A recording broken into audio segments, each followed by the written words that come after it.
Coreia do Norte dispara 2 mísseis em direção à Zona Econômica Exclusiva Japonesa, enquanto ocorria uma reunião ali internacional mediada pelo Japão, mas com convite também aos Estados Unidos e à Coreia do Sul, que discutiam inclusive a questão da desnuclearização dos norte-coreanos. Guiné Equatorial sanciona o território brasileiro e inclusive embarga bens de 3 grandes empresas brasileiras. Isso gera um problema diplomático gravíssimo entre o Brasil e aquele que é conhecido como o ditador mais longevo da história contemporânea. Notícias importantes também relacionadas a uma entrevista bastante grande que o Putin deu, falando coisas bem polêmicas, como, por exemplo, que não quer mais Kiev, pelo menos não nesse momento. Fala, por exemplo, sobre algumas perdas e ganhos aí dos ucranianos em relação aos russos. Fala sobre a possibilidade do fim do acordo de grãos e também sobre plebiscitos, sobre eleições nos territórios ocupados, dizendo que qualquer tipo de processo de paz tem que vir com o reconhecimento da Ucrânia que todos os territórios ocupados pela Rússia pertencem hoje à Rússia e não há chance de devolução. A gente tem também a África do Sul liderando uma coalizão de países africanos, visitando Kiev, mas também visitando a Rússia, para tentar discutir uma possível proposta de paz. E para finalizar, falaremos um pouquinho também sobre a China e o seu expansionismo geopolítico. Depois de conseguir aproximar 2 grandes rivais geopolíticos do Oriente Médio, Arábia Saudita e Irã, agora quer solucionar a questão palestina.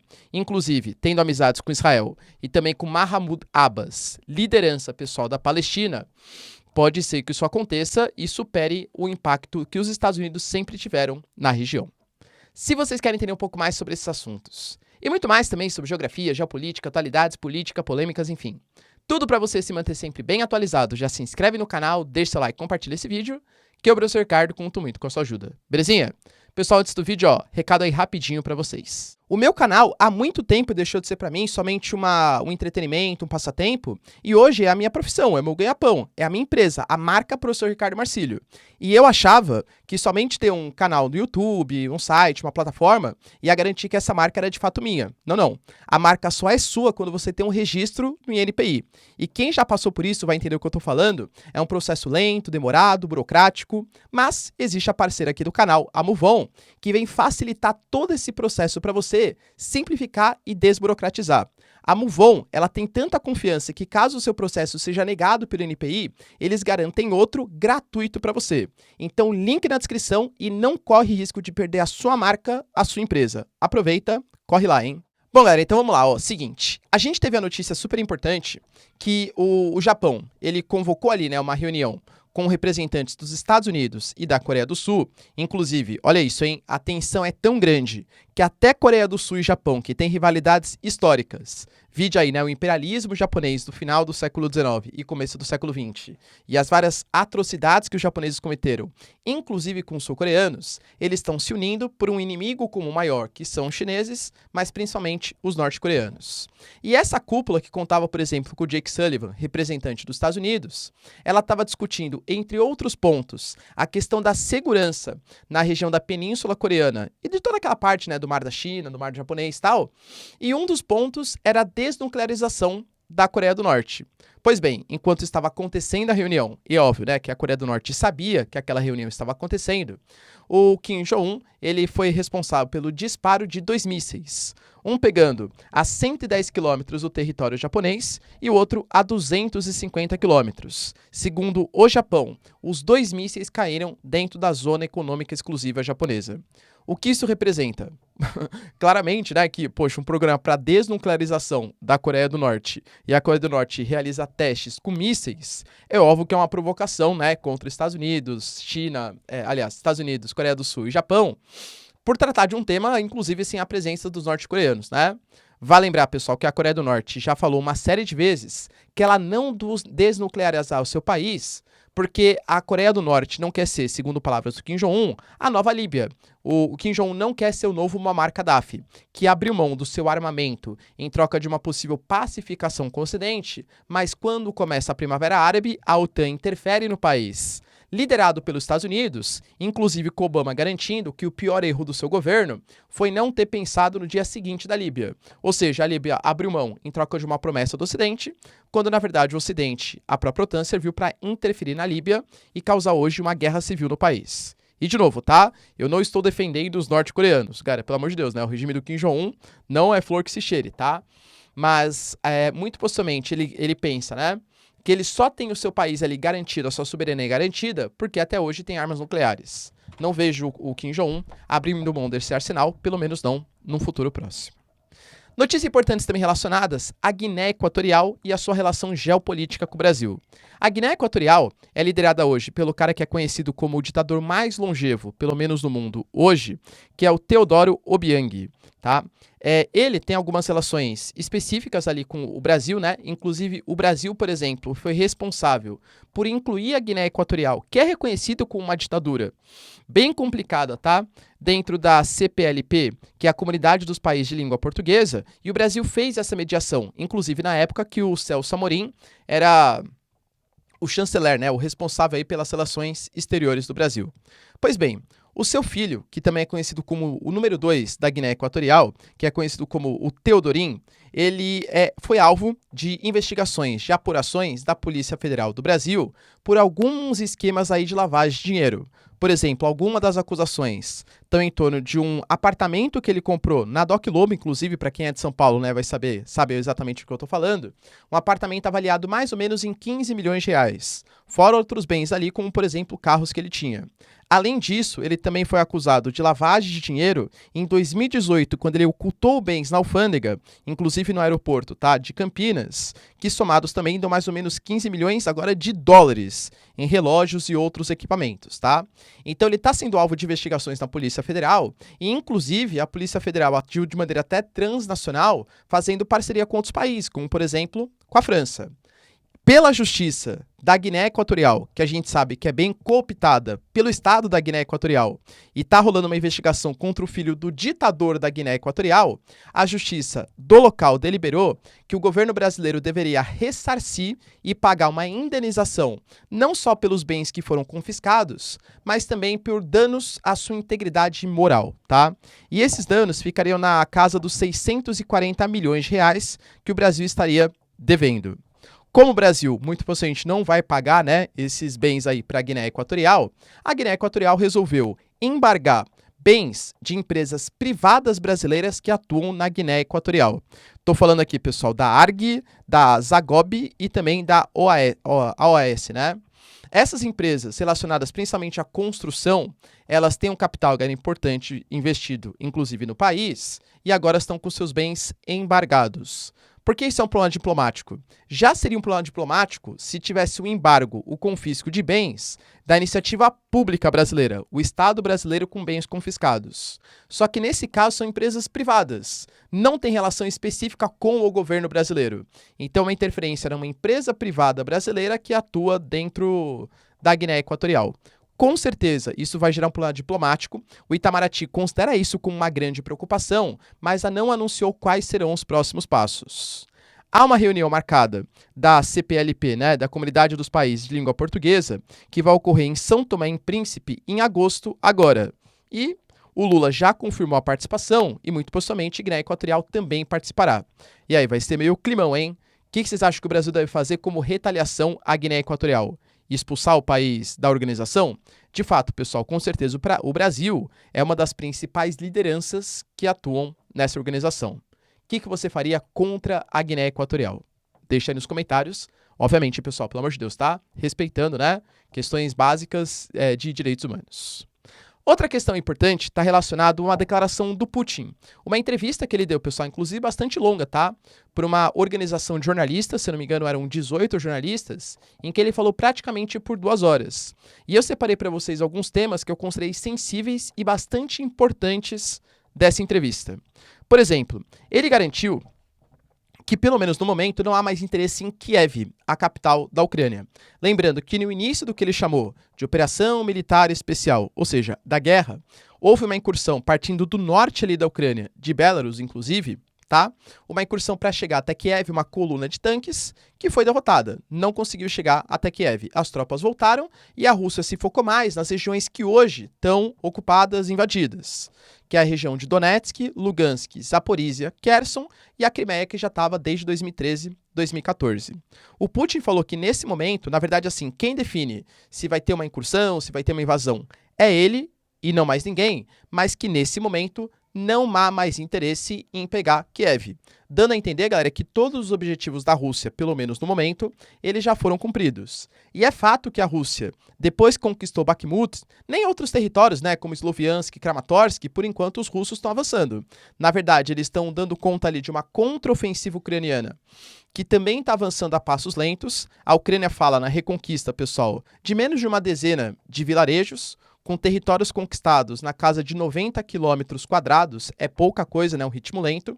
O Zelensky deu a entender que está tudo tranquilo. Os americanos falaram que não é um sprint, né? Na verdade é uma maratona, ou seja, a conquista, ela de fato vai ser pouco a pouco, e cada um dos dois lados, Ucrânia e Rússia, vão tendo a sua narrativa. Mas nesse momento, Putin falou que corre tudo bem, inclusive garantindo que o inimigo até agora não teve sucesso em nenhum setor. E inclusive ele falou que não vai dar um número específico, mas que com certeza o número de mortes dos ucranianos é muito superior aos dos russos. Lembrando que o Alexander Lukashenko, grande aliado do Putin, falou um número. Ele falou em 40 mil mortos e 100 mil feridos na contraofensiva. Cara, particularmente, tá? Eu achei um pouco exagerada, né? Esse número aí que o Alexander Lukashenko passou. Mas enfim, tá? Foi o número que ele retratou, pelo menos nesse momento. Achei um pouco exagerado, tá? Ele falou também, o Putin, né? Que ele não vai dar um número específico, tá? Mas que, por exemplo, a gente pode falar da questão dos tanques.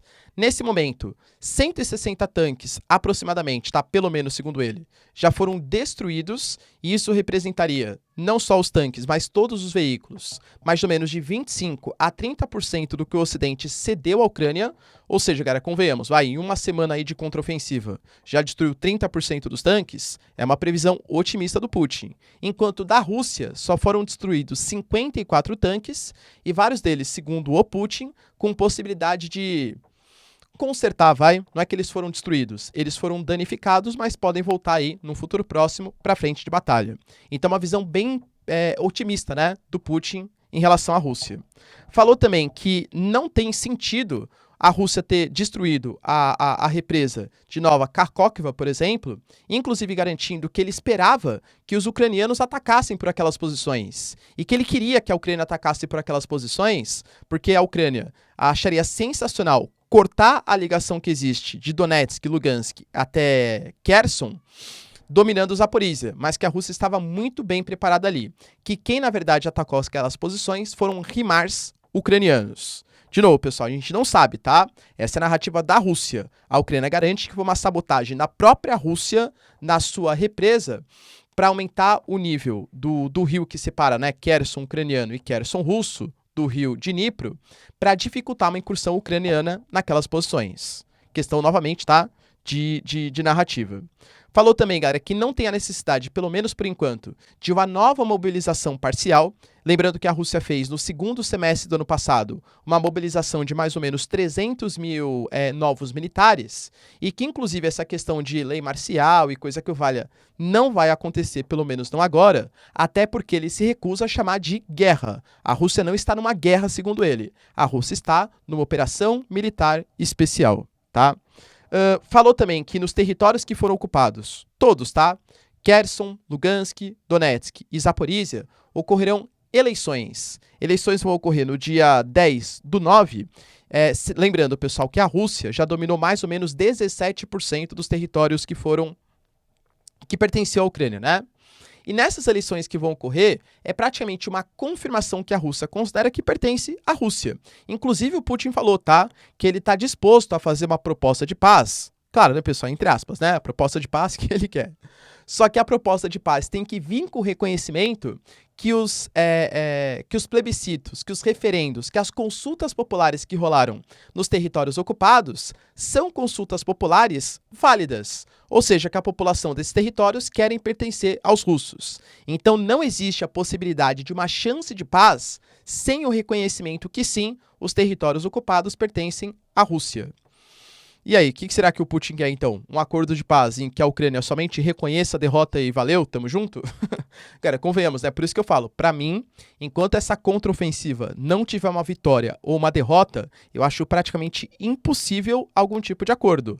A Rússia acha que consegue dominar todas as posições, inclusive o Putin falou, tá? Que ele tem algumas falhas, que faltou alguns equipamentos tal, mas que nem próximo de uma derrota para os ucranianos. Mas que ele percebe que o exército precisa investir em alguns pontos mais sensíveis, como, por exemplo, defesa de drones. Inclusive referendando, né, dando ideia sobre o ataque que aconteceu contra o Kremlin, tá bom?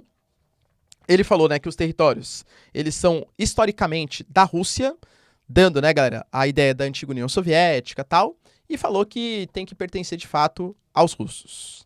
Falou também que tem a possibilidade da Rússia sair do acordo de grãos. Porque o acordo de grãos ele garantia, porque o mundo, até o Papa, né, se pronunciou, falando que a Rússia, que invadiu os territórios da Ucrânia, a gente não pode esquecer, tá? Que a Rússia também é bem espertinha, né? Esses territórios invadidos da Ucrânia são grandes reservas de combustíveis fósseis, cara, áreas de excelente solo com produção de muitos cereais, conectam com o Mar Azov, conectam com a Crimeia, dão uma conexão mar-Mediterrâneo. A Rússia tem muita dificuldade de ter saída para Mar Quente. E esse corredor que a Rússia invadiu, ocupou, é uma área, galera, que dá acesso ao Mar Quente para os russos, né? Então, assim, geopoliticamente é super estratégico, claro, e economicamente também. É uma das regiões mais industrializadas do território ucraniano. A usina de Zaporizhia é a maior usina do continente europeu. Tudo isso tem que ser levado em consideração, tá? Só que o mundo estava colocando que a Rússia estava causando uma fome no mundo, porque a Ucrânia, como uma grande produtora de grãos, não estava conseguindo escoar os seus produtos, nem pelo porto de Odessa e por aí vai. Então foi feito um acordo, mediado pelo Erdogan, em que a Rússia permitiria a exportação de grãos por parte dos ucranianos e a Rússia também poderia exportar os seus alimentos e os seus fertilizantes. Só que a Rússia disse que está se sentindo enganada, porque os ucranianos não estão vendendo os seus produtos para a África e para a América Latina, chamou de nossos amigos, né, latino-americanos e africanos, e sim vendendo para o continente europeu. Ou seja, está sendo uma forma da Europa financiar a guerra contra a própria Rússia. Então falou que se sentiu enganado e que para mostrar para o mundo que quer resolver a fome, inclusive falou em ceder grãos à Rússia, tá? Ceder grãos de graça para a África. Lembrando, pessoal, que nesse momento, tá? A África do Sul conseguiu mediar um grupo de países que está indo para Kiev negociar a paz com Zelensky e no dia 17, ou seja, depois de amanhã, vai para a Rússia negociar também a paz com o Putin. Será que os africanos, liderados pela África do Sul, vão conseguir mediar um acordo? Já dei minha opinião. Não, tá? Porque, enfim, né? Por enquanto, os dois estão acreditando que a contraofensiva, segundo a Ucrânia, pode ser vitoriosa e, segundo a Rússia, pode ser um grande fracasso. Então, não acho que vai rolar um acordo, pelo menos não agora. Mas o Putin falou que na reunião que os países africanos forem fazer com a Rússia, ele pode garantir, inclusive, a saída do acordo de grãos, mas o fornecimento de grãos gratuitos para não causar fome no continente africano, tá? Então, foi uma entrevista, assim, pessoal, bastante reveladora, né? Em que o Putin deu o ar da sua graça, falando que sim, a Rússia está bem na frente aí do conflito. E para finalizar, galera, notícia super importante, hein? A gente teve a China, na verdade, o Mahmoud Abbas, que é a liderança, né, da Autoridade Nacional Palestina, que é como se fosse, vamos colocar, a liderança da Palestina, que hoje não existe como Estado, porque a Cisjordânia não é uma região soberana, pertence a Israel, e a faixa de Gaza também não é reconhecida internacionalmente, porque é controlado por grupos como Jihad Islâmica, Hamas, enfim. Então não existe, de fato, um Estado palestino reconhecido internacionalmente. A China recebeu Mahmoud Abbas e, inclusive, disse que a China quer que a Palestina seja reconhecida como, de fato, um Estado soberano na ONU e que quer participar de uma negociação envolvendo Israel, claro, e os palestinos, o Mahmoud Abbas, para a formação de um Estado palestino. Galera, convenhamos, para quem estuda um pouco de geopolítica do Oriente Médio da Palestina, sabe que o país que sempre tentou fazer um acordo muito mais, claro, né, pró-Israel, mas que sempre interferiu nessas posições, Estados Unidos. O acordo de Camp David não foi exatamente com os palestinos, né? Mas entre Egito e Israel, teve mediação dos americanos. O acordo de Oslo, galera, foto famosíssima, né? Com Bill Clinton ali, com o Yasser Arafat e com o Rabin, mediação dos americanos. Olha como os Estados Unidos está perdendo influência no Oriente Médio. Na verdade, perdendo influência na América Latina e em outras posições. Os Emirados Árabes querendo fazer parte dos BRICS. A Arábia Saudita querendo fazer parte dos BRICS. A China conseguiu mediar uma reaproximação de Irã e Arábia Saudita. Cara, se de fato, de novo, acho difícil, tá? Mas se de fato a China conseguir mediar um acordo entre Palestina e Israel, aí acabou, né, galera? É tipo, a China reverberando muito nesse imperialismo geopolítico, nessa tentativa de acordos aí pelo mundo. A China disse que, pela proposta inicial, ela acha que todos os territórios antes da Guerra dos 6 Dias, antes de 67, devem ser a solução. E Israel já alegou, galera, que não aceita essa proposta, tá? É uma proposta que reconhece a Cisjordânia como território autônomo, a faixa de Gaza como território autônomo, as colinas do Golã deixam de pertencer a Israel, volta a pertencer à Síria e possivelmente Jerusalém como uma cidade internacional, tá? Israel, não sei se aceitaria essa proposta, mas como pontapé inicial disse que quer ouvir Israel e quer ouvir também os palestinos. Um golpe na cara, entre aspas aí, da geopolítica americana. E aí, pessoal, será que os chineses, o Xi Jinping, que inclusive completa 70 anos hoje, vai conseguir mediar esse acordo na Palestina? Deixa aí nos comentários, quero saber sua opinião. No mais, galera, se vocês curtiram o vídeo, tamo junto, beijos, abraços e tchau, tchau.